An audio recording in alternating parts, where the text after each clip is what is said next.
Hello everyone, कैसे हैं आप सब लोग। दोस्तों, आज की इस वीडियो में हम लोग बात करने वाले हैं साउंड चैप्टर के बारे में। ध्वनि के ऊपर हम लोग समझेंगे। ठीक है, चलिए आज की क्लास को हम लोग स्टार्ट करते हैं। तो हमारा चैप्टर है ध्वनि साउंड, जो क्लास 9 का चैप्टर है। हम लोग थ्योरी समझते हैं। पहले देखिए, पहले हम देखते हैं ध्वनि क्या चीज है, ध्वनि साउंड क्या है। अपने कान से जो हम सुनते हैं उसको हम लोग बोलते हैं ध्वनि। जैसे हम लोग कोई चीज सुन रहे हैं उसको क्या बोलते हैं, ध्वनि बोलते हैं। ध्वनि का स्रोत क्या है, आखिर ध्वनि जो निकलता है, साउंड निकलता है, उसका आखिर स्रोत क्या है, सोर्स क्या है।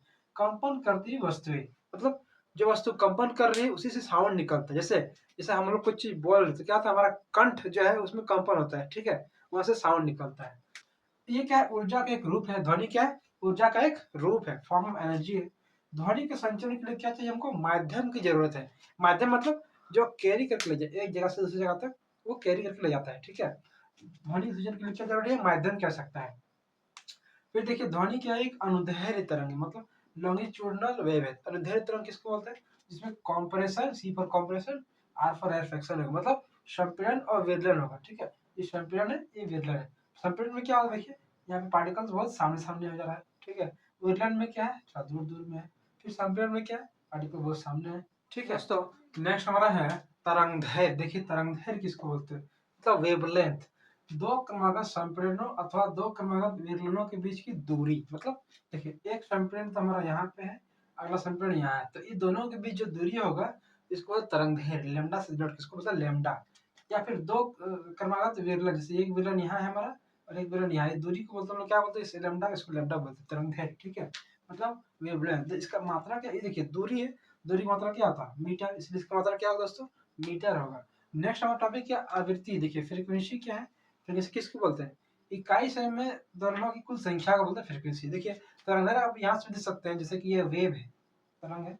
ठीक है, ये हमारा क्रेस्ट है, ये निचला ट्रफ बोलते हैं। ठीक है, दो क्रमागत क्रेस्ट के बीच की दूरी को भी लेमडा बोलते हैं। ठीक है, ये फिर दो क्रमागत ट्रफ के बीच की दूरी को ही बोल सकते हैं। ठीक है, देखिए आवृत्ति क्या है, इकाई समय में दोलनों की कुल संख्या, मतलब एक सेकंड में कितना दोलन पूरा कर रहा है। जैसे देखिए, एक बार ये यहाँ से स्टार्ट हुआ, फिर वापस यहाँ पहुंच गया, है ना, ये एक दोलन हो गया। ठीक है, फिर अगला स्टार्ट हुआ, फिर वहां पहुंच गया, मतलब एक दोलन हो गया, दो दोलन, एक एक दो तो दोलन, दो दोलन हुआ। ठीक है, तो एक समय में, इकाई समय में वो कितना दोलन पूरा कर रहा है, उसको तुम लोग फ्रीक्वेंसी, आवृत्ति। ठीक है, नेक्स्ट हमारा इसका मात्रा क्या होगा, हर्ज। आवृत्ति की मात्रा वेरी वेरी इंपॉर्टेंट है, अब याद रखिए, आवृत्ति की मात्रा क्या होता है, हर्ज। ठीक है, नेक्स्ट आवर्तकाल। देखिए आवर्तकाल मतलब टाइम पीरियड इसको बोलते हैं, टाइम है, क्या टाइम है, एक दोलन को पूरा करने में लगा समय, मतलब एक दोलन पूरा करने में, वो आखिर यहाँ से यहाँ तक कंप्लीट करने में कितना टाइम लग रहा है। ठीक है, तो आवर्तकाल को हम लोग बोलते हैं 1/आवृत्ति। ठीक है, आवर्तकाल बराबर 1/आवृत्ति। इसका मात्रा क्या होगा, क्योंकि समय है इसलिए इसका मात्रा क्या होगा,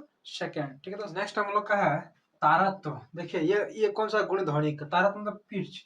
ये क्या है, ध्वनि का वह गुण जिससे ध्वनि का मोटा या पतला होना समझा जाता है। आपने देखा होगा, आपने गौर किया होगा, जो लेडीज लड़की लोग का आवाज क्या होता है, वो थोड़ा सा पतला होता है। ठीक है, और जेंट्स लड़का लोग का आवाज क्या होता है, मोटा होता है। ठीक है, इसका रीजन यही है, तारत्व ही है। ठीक है, जिसका तारत ज्यादा होगा, उच्च तारत, उसको उसका आवाज कैसा पतला होगा। देखिए ये उच्च तारत है, मतलब बार जल्दी जल्दी वो रिपीट हो रहा है। ठीक है, मतलब उसका आवाज क्या होगा, पतला होगा। ठीक है, और मोटी ध्वनि का आवाज क्या होगा, निम्न तारत है उसका। ठीक है, मतलब निम्न तारत वाला का ध्वनि कैसा होगा, मोटा होगा। जैसे कि हम लोग देखिए जेंट्स लड़का लोग का आवाज, ठीक है, आराम से बोलते हैं, है ना।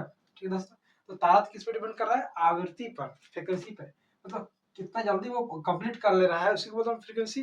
तारत किस पे डिपेंड कर रहा है, आवृत्ति, फ्रीक्वेंसी पे।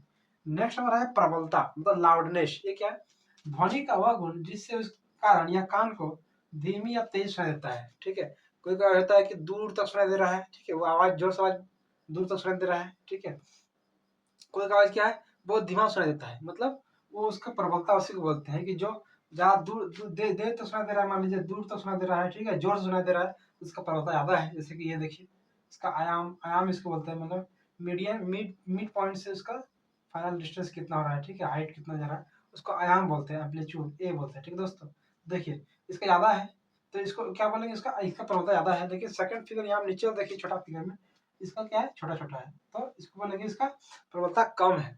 तो प्रबलता किस पे डिपेंड कर रहा है, आयाम, एम्पलीट्यूड पे डिपेंड कर रहा है। ठीक है, मतलब हाइट पे, मिड पॉइंट से इसका हाइट कितना हो रहा है उस पर डिपेंड कर रहा है। ठीक है दोस्तों, हमारा नेक्स्ट है तरंग की चाल की फॉर्मूला है बराबर आवृत्ति गुना तरंग दैर्घ्य, मतलब v बराबर क्या होगा, न्यू इंटू लेमडा। ये बहुत ही इंपॉर्टेंट फॉर्मूला है, इससे हम लोग न्यूमेरिकल सॉल्व कर सकते हैं। ठीक है दोस्तों, तो इसको आप याद रखिएगा। नेक्स्ट है श्रव्यता का परास, मतलब ऑडिबल रेंज क्या होना चाहिए, कितने हर्ट्ज से कितने हर्ट्ज की ध्वनि को हम लोग सुन सकते हैं। देखिए 20 हर्ट्ज से कम होगा, इसको मतलब अश्रव्य ध्वनि, मतलब हम लोग सुन नहीं पाएंगे।